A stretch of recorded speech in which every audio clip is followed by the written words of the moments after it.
Hi friends, నా పేరు సతీష్. మీరు చూస్తున్నారు techindepth యూట్యూబ్ ఛానల్. ఫ్రెండ్స్, ముందు వీడియోలో మనం షట్టర్ అంటే ఏంటి, షట్టర్ స్పీడ్ అంటే ఏంటి, అది ఏ సందర్భాల్లో ఎంత వాడుకోవాలి అనే విషయం గురించి మాట్లాడుకున్నాం కదా. ఆ వీడియో కనుక మీరు మిస్ అయినట్లయితే పైన ఐకార్డ్స్లో లింక్స్ అయితే ప్రొవైడ్ చేస్తాను. మీరు అక్కడి నుంచి ఆ వీడియో అయితే చూడండి.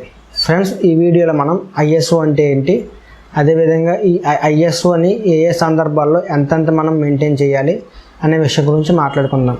ఇంకేమాత్రం ఆలస్యం చేయకుండా వీడియోలోకి అయితే వెళ్ళిపోదాం.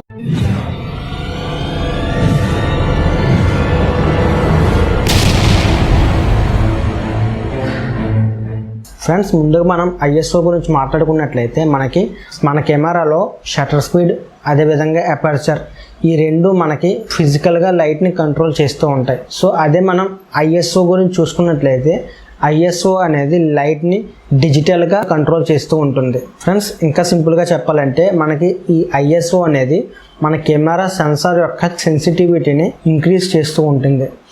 సో మనకి ISO పెంచినట్లయితే మన కెమెరా యొక్క సెన్సిటివిటీ కూడా పెరుగుతుంది. సో మనకి ఈ టైంలో మనం ఏదైతే ఇమేజ్ తీస్తున్నామో ఆ ఇమేజెస్ అనేవి చాలా బ్రైట్గా వస్తూ ఉంటాయి. అదేవిధంగా మనకి ISO తగ్గించినట్లయితే మన కెమెరా సెన్సిటివిటీ కూడా తగ్గుతూ ఉంటుంది. సో ఇలా కెమెరా సెన్సిటివిటీ ఎప్పుడైతే తగ్గిందో మన ఇమేజెస్ అనేవి డార్క్గా వస్తూ ఉంటాయి. సో మనకి ఈ ISO అనేది మనం ఏదైతే ఫోటో తీస్తున్నామో ఆ చుట్టూ ఉండే లైటింగ్ కండిషన్ మీద డిపెండ్ అయి ఉంటుంది. సో మనం ఏదైనా ఒక ఫోటో తీస్తున్నప్పుడు లైటింగ్ అనేది మరీ ఎక్కువగా మరీ తక్కువగా కాకుండా కాన్స్టాంట్గా ఉన్నట్లయితే మన ఇమేజెస్ అనేవి బాగా వస్తాయి.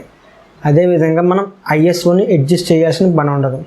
సో అలా కాకుండా మనం తీసి ఇమేజ్లో లైటింగ్ అనేది ఓవర్ సాచురేట్ అయినప్పుడు లేదా ఓవర్ ఎక్స్పోజ్ అయినప్పుడు మనం ఈ ISOని కొంచెం తగ్గించినట్లయితే మనకి ఇమేజెస్ అనేవి కొంచెం బెటర్గా వస్తూ ఉంటాయి. మనం తీసి ఇమేజ్లో లైటింగ్ అనేది తక్కువ ఉన్నప్పుడు మనం ఈ ISOని ఇంక్రీజ్ చేసుకున్నట్లయితే మనకి ఇమేజ్ అనేది కొంచెం బ్రైట్గా కనిపిస్తూ ఉంటుంది. సో మనం ఈ ISO అనేది పెంచుకుంటూ వెళ్ళడం వల్ల మనకి మెయిన్గా రెండు ప్రాబ్లమ్స్ ఉన్నాయి.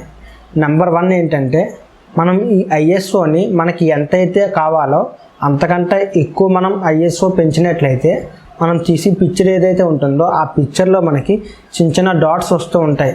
ఈ డాట్స్ని మనం డిజిటల్ నాయిస్ అని పిలుస్తూ ఉంటాం. నెంబర్ 2 వచ్చేసరికి మనం ISO ఎప్పుడైతే ఇంక్రీజ్ చేసామో మనం తీసి ఇమేజ్లో డైనమిక్ రేంజ్ అదేవిధంగా కలర్ యాక్యురసీ అనేది తగ్గుతూ ఉంటాయి. సో ఫ్రెండ్స్, ఇప్పుడు మనం ఏదైనా ఒక ఫోటో తీస్తున్నప్పుడు ఎంత ISO మెయింటైన్ చేస్తే మంచిది అనే విషయానికి వచ్చినట్లయితే మన కెమెరాలో చూసుకున్నట్లయితే ISO రేంజ్ అనేది 100 నుంచి స్టార్ట్ అయ్యి 100, 200, 500, 1000 ఇలా 25,000, 50,000, 1 lakh వరకు మనకి ISO రేంజ్ ఉన్న కెమెరాస్ అయితే మార్కెట్లో ఉన్నాయి. ఫర్ ఎగ్జాంపుల్, మనం బ్రైట్ సన్లైట్లో ఫోటో తీస్తున్నప్పుడు మనకి ISO రేంజ్ అనేది 100 to 400 మ్యాక్సిమం ఉంటే చాలు. అదేవిధంగా మనం ఇండోర్ లైటింగ్ కండిషన్లో ఫొటోస్ తీస్తున్నప్పుడు మన ISO రేంజ్ అనేది 800 to 1000 మ్యాక్సిమం ఉండొచ్చు. అది కూడా మన ఇండోర్లో ఉండే లైటింగ్ కండిషన్ మీద డిపెండ్ అయి ఉంటుంది. మన ఇండోర్లో అసలు లైటింగ్ లేదు అంటే మన ISO అనేది 1500 నుంచి 2000 వరకు పెంచుకునే అవకాశం ఉంటుంది. అదేవిధంగా మనం నైట్ టైంలో ఫొటోస్ తీస్తున్నప్పుడు మనకి అక్కడ లైటింగ్ అనేది అస్సలు ఉండదు.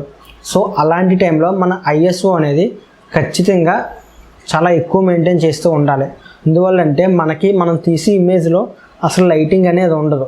సో లైటింగ్ అనేది ఎప్పుడైతే లేదో మనం షట్టర్ అనేది ఎక్కువసేపు ఓపెన్ చేసి ఉంచుతాం. మనకి షట్టర్ అనేది ఎక్కువసేపు పెట్టడం వల్ల మనకి సెన్సార్ అనేది లైటింగ్కి ఎక్కువసేపు ఎక్స్పోజ్ అవుతూ ఉంటుంది. సో ఈ విధంగా మనం ఏదైతే ఫోటో తీస్తున్నామో ఆ చుట్టూ ఉండే లైటింగ్ కండిషన్ బట్టి మన ISO రేంజ్ అనేది మనం పెంచుకుంటూ తగ్గించుకుంటూ ఉన్నట్లయితే మనం తీసి పిక్చర్స్ అనేవి బెటర్గా వస్తూ ఉంటాయి. సో ఫ్రెండ్స్, ఇది మనకి ISO అంటే ఏంటి, ఏ సందర్భాల్లో ఎంత ISO వాడాలి. ఫ్రెండ్స్, మన నెక్స్ట్ వీడియోలో అపర్చర్ అంటే ఏంటి అనే దాని గురించి మాట్లాడుకుందాం. ఆ వీడియో కనుక మీరు మిస్ కాకుండా ఉండాలంటే కింద ఉన్న సబ్స్క్రైబ్ బటన్ క్లిక్ చేసి పక్కన ఉన్న బెల్ ఐకాన్ని యాక్టివేట్ చేసుకోండి. వీడియో నచ్చితే లైక్ చేయండి, మీ ఫ్రెండ్స్ అండ్ ఫ్యామిలీతో షేర్ చేసుకోండి. Friends, have a nice day.